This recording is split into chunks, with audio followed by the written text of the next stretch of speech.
craft furniture ပါရှင်။ဒါလေးကတော့ပြုံးလွင်မှာဆိုင်ခွဲအစ်စ်နောက်တစ်ဆိုင်ထပ်ပြီးတော့ဖွင့်လှစ်ထားတဲ့ Tewa Skin Care and Cosmetic ဆိုင်လေးအတွက်တစ်ဆိုင်လုံးက cosmetic စင်လေးတွေပြုလုပ်ပေးထားတာဖြစ်ပါတယ်။ customer အမလိုချင်တဲ့စင်ပုံစံဒီဇိုင်းလေးတွေနဲ့ဆိုင်အရှိနေရာလေးတွေကိုပစ္စည်းများများဆန့်ပြီးတော့နေရာအလေးအလွန်မရှိအောင်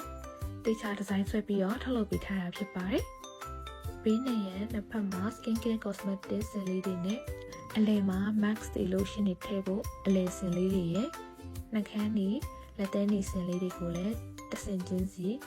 ပြုလုပ်ပေးထားပါတယ်။ဒီဇိုင်းလုံးကို block quality အကောင် grade A အသားလေးတွေအသုံးပြုထားပြီးတော့ဆိုင်နဲ့လိုက်ဖက်အောင်ပန်းရောင်လိုင်းနာအကုတ်လေးတွေအသုံးပြုထားပါတယ်